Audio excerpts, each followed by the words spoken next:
सोहन एक middle class family से था, लेकिन उसकी शादी एक अमीर घर की लड़की सुमित्रा से हुई। सुमित्रा काफी अमीर घर से थी, इसलिए वो अपने पापा से कहकर दो ऐसी मंगवा लेती हैं, जिसमें से एक ऐसी तो वो अपने कमरे में और एक ऐसी अपनी सास के कमरे में लगवाती है।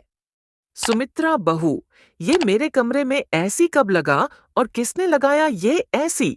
लगवाया है आपके कमरे में ऐसी, वो क्या है ना, गर्मी का मौसम शुरू हो चुका है और इतनी गर्मी में आपको बिना एसी के काफी प्रॉब्लम होती होगी ना। किसी की नजर न लगे मेरी बहू को, आते ही मेरा कितना ख्याल रख रही है।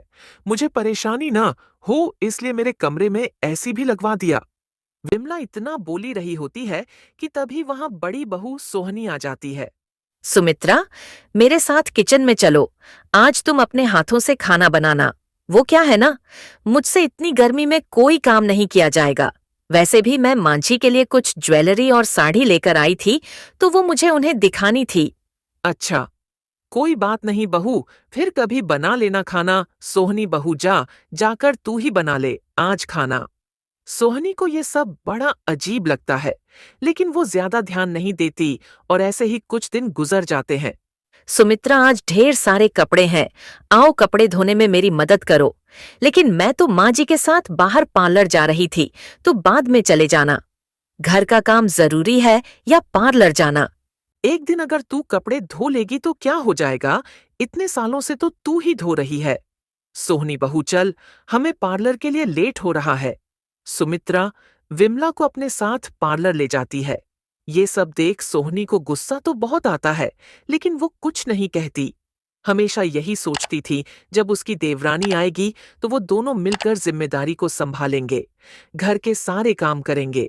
लेकिन जब से देवरानी आई थी तब से वो हमेशा अपने पैसों के बल पर अपने साथ साथ अपनी सास के भी शौक पूरे कर दिए और घर के कामों से भी बच जाती। चाची चाची, मुझे बहुत गर्मी लग रही, मेरे लिए मैंगो शेक बना दो ना। मोहन को ये कहते हुए सुमित्रा का हाथ हिलाने लगता है। सुमित्रा नेल पैंट लगा रही होती है, जिसके चलते उसका नेल पैंट खराब हो जाता है। तेरी वजह से मेरी नेल पेंट खराब हो गई, तुझे क्या 2 मिनट का अभी सब्र नहीं है? ये कहते हुए सुमित्रा मोहन को गुस्से में जमीन पर धक्का दे देती है। चिल्लाने की आवाज को सुनकर सभी लोग वहां आ जाते हैं। मोहन, बेटा तू ठीक तो है ना? सुमित्रा, तुम्हारा दिमाग तो नहीं खराब हो गया है? तुम्हारी हिम्मत कैसे हुई मेरे बेटे को धक्का देने की?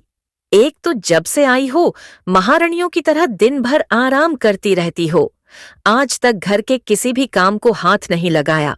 इतनी गर्मी में भी मैं ही नौकरानियों की तरह काम करती हूँ। तुम्हारी इतनी हिम्मत कि तुमने मुझसे इस तरह से बात की।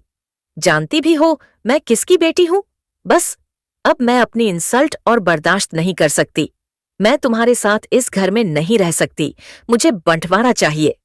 हाँ, तो मैं अभी कौन सा तुम्हारे साथ रहने के लिए मर रही हूँ? मुझे भी अब बंटवारा ही चाहिए। अरे तुम दोनों का दिमाग तो नहीं खराब हो गया? तुम दोनों ये क्या बातें कर रही हो? माँ, अब आप ही कुछ समझाओ इन दोनों को। मैं क्या समझाऊं? जो हो रहा है सही हो रहा है। वैसे भी मैं तो सुमित्रा को ही अपनी बहू मानती हूँ। जब से आई है मेरा कितना ख्याल रख रही है।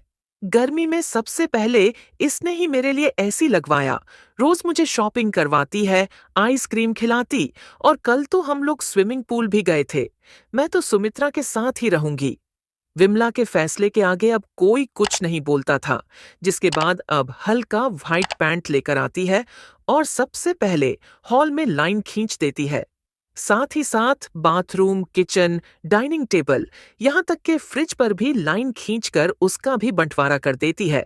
और अभी एक तरफ सुमित्रा अपने पति नितिन और सास के साथ रहती है, तरफ लाइन के ज्योति अपने पति दुर्गेश और बेटे के साथ रहती है।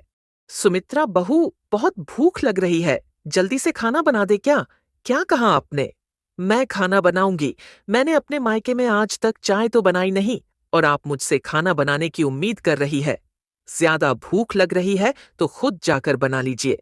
अपनी बहू की बात सुन बेचारी विमला खुद गर्मी में आकर किचन में खाना बनाने लगती है। वही लाइन की दूसरी तरफ सोहनी भी खाना बना रही थी। कैसी नहींकमी बहू है मेरी। इसे दिखाई नहीं दे रहा है कि इसकी बूढ़ी सास इतनी गर्मी में भी खाना बना रही है।